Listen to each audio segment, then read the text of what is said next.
What up, this is July from Kickback Couture, and today I will be talking about the mixer. I will have a series of episodes on how to work the mixer, breaking it down section by section. So today we're going to start with this top section, the input section, and before I even go into that, we can just discuss how you open everything up. You can use these squares right here, insert, EQ, effects, dynamics, inserts, fader. So pretty easy to show and hide, and we will be starting with the input. So the first thing I would mention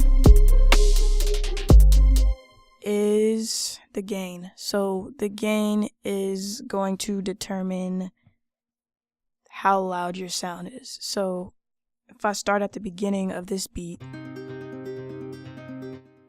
this is gonna turn it down. That will turn it up. Sorry if I hurt your ears. So it goes plus or minus negative 18 decibels up until, plus 18 decibels. So plus or minus 18 decibels. The next control here is invert phase. So the case where you would want to invert your phase is when there are phase cancellation problems. This happens a lot when you mic drums, for example, and you have multiple mics recording a drum set. So when they're set up at different distances, you get phase cancellation issues, and you know that you have phase cancellation issues by a lack of low end or a hollow quality sound.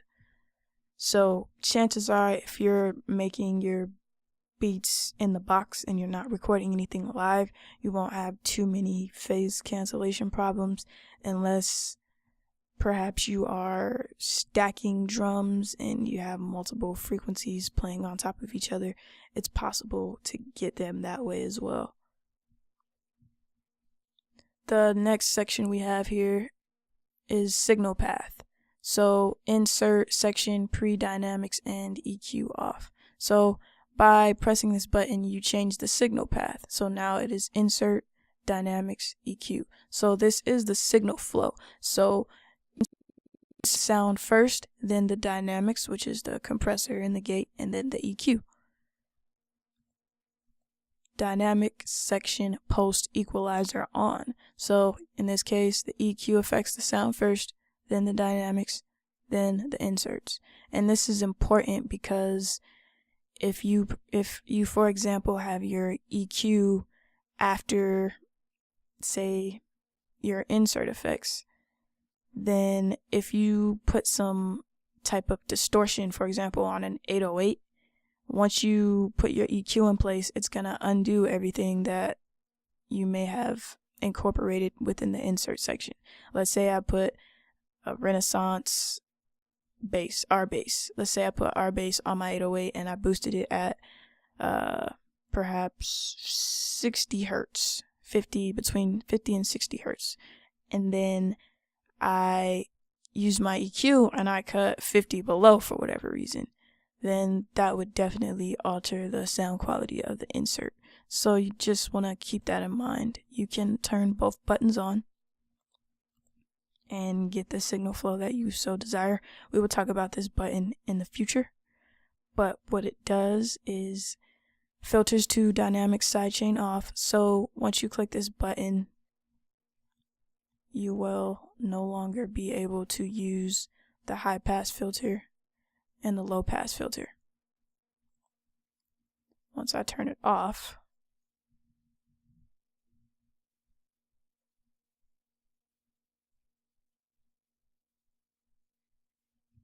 sorry about that, then we get the low pass and high pass filter back. So we'll talk more about that specific control in a later video. So that is all I have for you in this video. Definitely explore the input section and start using this for your mixes. You'll get a lot more flexibility with these knobs than you will the faders. Also, the faders are used for automation, and these are used for basic leveling and adjusting for long-term flexibility in your mix. So if you like this video, give it a like, comment, subscribe. Most definitely let me know what you would like to see next. It's all culture, kickback, and cook up. Don't call it a comeback.